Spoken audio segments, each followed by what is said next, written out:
democracy and creation, I think it's really important that in the face of increasing pressure and where they want to push us into fear, that we continue to find and equip ourselves and each other with pride and power. So, really anchoring in the fact that our cause is so clear, and it has never been clearer. And so, take moments to really conserve and be directional with your energy.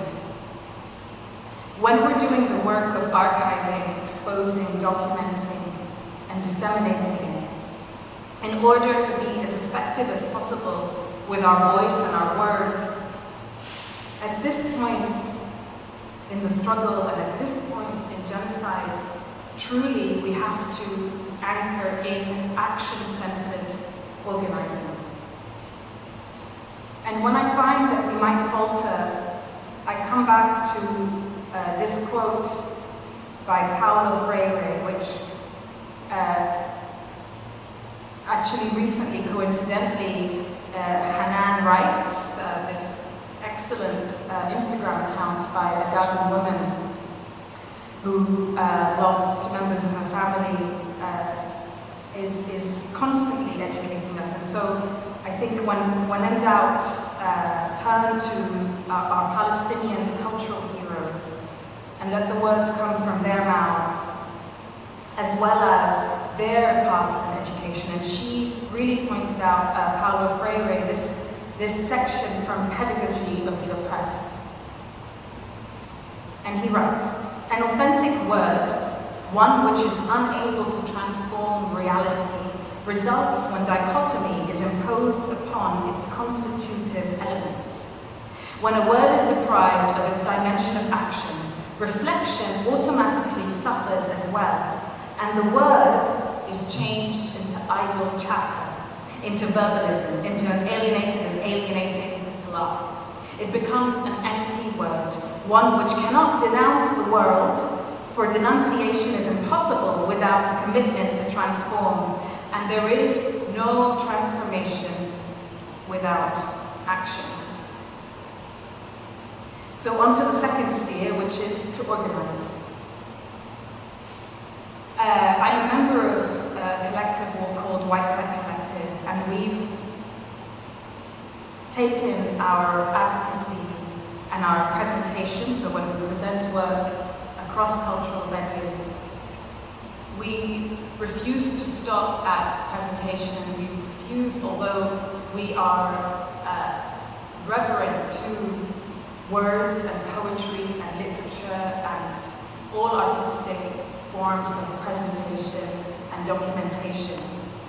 We also know that we have to absolutely activate at every level, and that means grassroots organizing, and that really truly means grassroots education. And so if those education programs or initiatives and forums aren't out there, then we must create them ourselves, for ourselves. We really do. And that does come from the ground up. And so understanding firstly what the tools are that are at our disposal and how do we activate them. And if the tools don't exist, then we create them. Louis VI, I was in a discussion for Palestine with him. He's an incredible zoologist and music artist. And he said the other day that evolutionary survival hasn't been one of survival of the fittest, but rather one of synchronicity. So if we're not synchronized, we're not going to survive. This won't be survival of the fittest, this fight. We know that Zionism will be abolished. We know that it will end. And so when we set strategies, we need to think, and firstly, if we're not setting strategies, then set them. I've definitely found myself in that place for many years where, at the end of it, I'm like, what didn't work? Where was the strategy? Okay. So really genuinely set a strategy. It doesn't have to be complex whatsoever. Some of the best strategies are very simple. But set a strategy and think, what is the ideal outcome? create an action plan for that ideal outcome. Keep your eye on that and your body on that. And then also work out, but don't share this one, really work out a plan which is like, this is not the ideal outcome, this is the absolute minimum that I'll settle for. This is the absolute minimum that we'll settle for. And so then you have clarity. So, as Miranda mentioned recently, Equity, which is a life performers union, we passed a historic motion, which I'll share with you here, and I hope I'm sharing it so that, take from it what you will, take it word for word and use it in your unions. If you're not part of a union, join a union.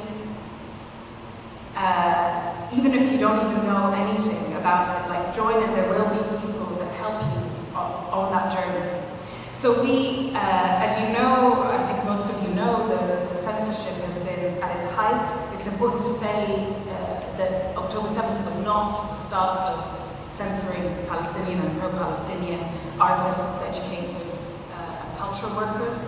This has been there since the Zionist state was created. So, but of course we've seen an escalation of this since October 7th. So this is one of the ways that that we're countering this censorship. And so the motion reads, gosh, it is long. How much time do I have? 5 minutes. Okay, maybe I'll skip the intro of the motion and I'll tell you what the demands were, and then I can send it to you if you want. Anyway, so, because this stuff also isn't made public, which is another thing that we should absolutely be really open and disseminate and educate and share our tools as much as possible so that we're not duplicating our efforts. So, work with the TUC towards a clear roadmap for the implementation of the TUC's 2024 Motion 24, which is what Miranda mentioned, protecting arts workers' freedom of expression.